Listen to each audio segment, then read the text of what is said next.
Our experience has revealed that people come to the appreciation of germ theory fraud through different windows.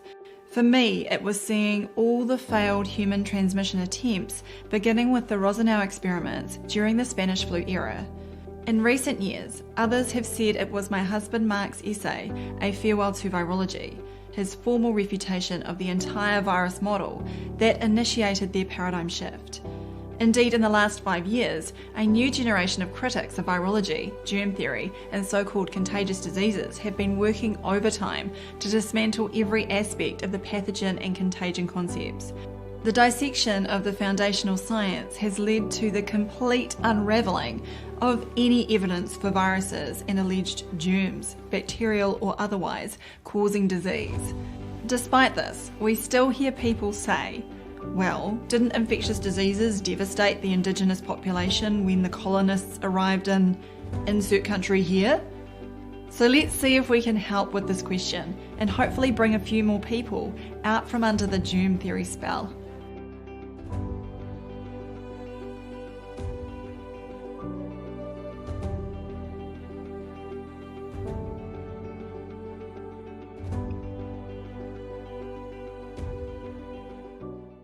Over the years, we have been sent dozens of stories involving alleged accounts of Europeans bringing infectious diseases to other parts of the world. We can't cover all of them in this video, but some representative examples of how this is usually framed are as follows. The Spanish used smallpox blankets to wipe out native South American populations in the 1500s. The Maori population in New Zealand became badly affected by contagious diseases after the arrival of the British in the 1800s. Native populations in the New World were immunologically unprepared for Old World diseases and were devastated by the introduced germs. There is a lot to unpack here, and we will come back to some of the specifics. But the first thing I usually ask is, can you provide some definitive evidence to back up this claim? Spoiler alert, nothing has ever been forthcoming. At best, the claimant provides some data showing a dramatic decline in total population numbers and implies there could be only one explanation for such a phenomenon. Obviously, this is inadequate, and we need to approach things in a more logical way, as well as test hypotheses through a scientific approach. The textbook, Genocide, a comprehensive introduction, states that devastation to a population can come through genocidal massacres, slavery and forced indentured labour, mass population removals to barren reservations, sometimes involving death marches en route and generally leading to widespread mortality and population collapse upon arrival, deliberate starvation and famine, exacerbated by destruction and occupation of the native land base and food resources. You would be forgiven for thinking that these atrocities would be sufficiently adequate explanations for what killed off many native populations in the past. And it is not limited to undeveloped regions, as the populations in developed countries can suffer the same fate when belligerent foreign governments, or at least their puppet masters, have decided to invade other territories. Unfortunately, the genocide textbook also slips into acceptance of germ theory ideology and goes on to list 2 more factors implicated in population devastation. The first is biological warfare, using pathogens, especially smallpox and plague, to which the indigenous peoples had no resistance. And the second is spreading of disease via the reduction of Indians to densely crowded and unhygienic settlements. The second point has some validity in that many diseases do increase when humans are living in confined and unhygienic conditions. However, it is not because of claimed spreading, but because of simultaneous exposure to toxic environmental factors. With regard to alleged biological warfare, as usual, there is no evidence provided outside of hearsay and some opinion pieces. Wikipedia's entry for smallpox mentions one such account related to Pontiac's War between the British and the native Indians in 1700s North America.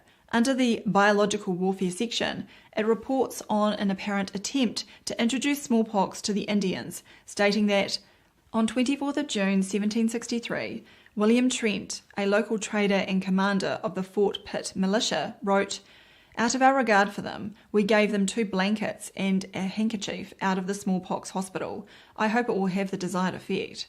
The effectiveness of this effort to broadcast the disease is unknown. Is that it? We have produced numerous presentations related to this topic, including Bioweapon BS and When You Wish Upon a Bioweapon. We have shown that there is no evidence they can make a microbial bioweapon in the 21st century. However, with our next example, we are expected to believe that the Spanish had perfected one 500 years ago. And if there was such a thing as a smallpox virus, how did the conquistadors deliver it to South America? Is it proposed that there was a human incubator who had the disease but was able to travel the high seas for 5 or 6 weeks? On arrival, the person then contaminated a blanket, and once it was taken up by the unsuspecting natives, it seeded a smallpox outbreak. Again, where is the evidence for such a fantastic story? Even on the mistaken establishment terms that it is a contagious entity, this 2012 paper in the Frontiers in Cellular and Infection Microbiology journal states that the mode of smallpox transmission was never conclusively established. This is because there are no human-to-human transmission experiments showing it to be contagious. The author fumbles around with epidemiological studies, various models and case reports before clutching at straws and declaring fine particle aerosols were the most frequent and effective mode of smallpox transmission. Note that the blankets hypothesis does not get a look in here. The paper also reported that Fenner et al. 1988 state that transmission on public transport was rare because patients seldom travelled after becoming ill. I guess at this point someone is going to play the asymptomatic super spreader card for the conquistadors, or perhaps they'll claim that the Spanish ships were not a form of public transport. Anyway, to be fair to the establishment, they spend comparably little effort on the human incubator and blankets fairy story. They attribute the majority of deaths in the Americas to atrocities carried out by men. For our next example, we can look at one in my part of the world and consult the Wikipedia entry for the Moriori genocide. It states that the Moriori genocide was the mass murder and enslavement of the Moriori people, the indigenous ethnic group of the Chatham Islands, by members of the mainland New Zealand iwi, Ngāti Motunga and Ngāti Tama from 1835 to 1863. The invaders murdered around 300 Moriori and enslaved the remaining population. This, together with introduced Western diseases, caused the population to drop from 1,700 in 1835 to 100 in 1870. For those of you not familiar with propaganda campaigns in New Zealand, this is a classic example. Wikipedia describes a massacre carried out by some Maori tribes and then waters it down by inserting, quote, introduced Western diseases into the mix. Now, it does not specify what these diseases are, but one would assume that they include alleged infectious diseases. However, the two references provided do not back up such a claim. In fact, the first makes no mention of these diseases. The second reference actually states, the arrival of European settlers in 1791 marked the start of a long journey of adversity for the Moriori people due to the threat of new diseases. In addition, the Moriori were invaded by two iwi Māori, Ngāti Motunga and Ngāti Tama, between 1835 and the early 1860s. A sixth of the Moriori population were murdered, and those left behind were taken as slaves, which caused the Moriori population to drop from 1,700 to about 100. Now it becomes apparent just how deceptive the Wikipedia entry is. The cited news article simply stated that Western diseases were a, quote, threat from the late 1700s onwards, but did not quantify what this was. Then it stated that the Moriori population rapidly went from 1700 to about 100, clearly related to the murder and slavery carried out by the Maori tribes in the mid-1800s. The attempt to blame germs from Europeans and Asians goes into overdrive in Wikipedia's entry for Maori people, where it states, Maori suffered high mortality rates from Eurasian infectious diseases such as influenza, smallpox and measles, which killed an estimated 10 to 50% of Maori. Again, this is standard fare in present-day New Zealand.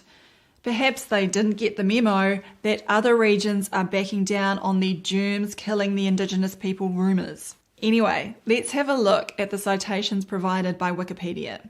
The first is a largely unreferenced newspaper piece from 2006 that opens with, Maori depopulation in the south was chiefly an unintended consequence of contact completed by early assimilation and intermarriage. The second citation is a much more detailed one in the form of a 1973 paper published in the Population Studies Journal. This attempts to quantify birth and death rates in the Maori population from the mid-19th century up to World War I. Some of the staggering figures from the late 1800s are an infant death rate of 20 to 41% and a life expectancy of between 32.5 and 37.5 years. So the Maoris were doing very poorly overall at that time. The paper concluded that the evidence points very clearly to extremely low levels of survivorship resulting from epidemic diseases, mentioning measles and influenza. However, it should be noted that there were no official records concerning the Maori population before 1858, which is decades after Europeans first arrived in New Zealand, so the earlier figures in the paper are all based on estimates. If someone is going to cite this paper as evidence for the infectious diseases claim, then there are numerous deficiencies. Putting aside the lack of foundational evidence for germ theory for the moment, they would still need to provide more indirect evidence. This would include evidence that conditions such as influenza did not exist for Maori prior to their contact with the rest of the world. Unfortunately, the Maori did not have a writing system, so their history prior to the arrival of Europeans is largely unknown. There is also the ever-present problem of disease diagnosis. How were cases of measles diagnosed in the alleged outbreaks in the 1800s? The information we are given is simply in the form of, quote, there was a major measles epidemic in this year. In our own lifetimes, we have just witnessed the monumental fraud of sickness and death being attributed to the single entity known as COVID-19. Our regular viewers will be well aware of our numerous publications covering this issue since 2020, and our latest book, The Final Pandemic, also provides a comprehensive overview of this issue. It becomes even more nebulous when dealing with sketchy accounts from previous centuries. On this matter, you can watch the video Exploding the Spanish Flu Myth, another of our joint productions with the Health Freedom Defence Fund. No one is denying the occurrence of episodes of mass sickness and death historically, but the focus on the germ has led to the, quote, theory to be moulded to the accounts and vice versa. Please see my presentation on the plague for a well-known example of this problem, where the foundational science does not back up the official narrative. It is also crucial to note we are not denying the appearance of problems such as diabetes, alcoholism, and chemical poisoning amongst Indigenous people when, quote, more advanced civilizations moved into their region. However, these are toxic behavioural and environmental factors, not infectious diseases. It is interesting to see that the notion of infectious diseases wiping out native populations appears to have waxed and waned in its promotion over the decades. Perhaps in the current period, it presents an inconvenience for the woke ideologists who tend to eagerly participate in, quote, pandemic rituals, but are even more intent on blaming white people rather than germs for all the world's problems, both now and historically. White folks, white trash, white supremacy, white woman, white boy, white entitlement, white centering, white silence. Is there a black person around here? So there's a black person right here. Does he not exist? While these individuals may be impossible to reach, we can at least focus on trying to help those that genuinely want to understand the truth about germ theory. A major step is getting them to appreciate that historical anecdotes, well-known stories, hearsay, and opinion pieces do not qualify as scientific evidence.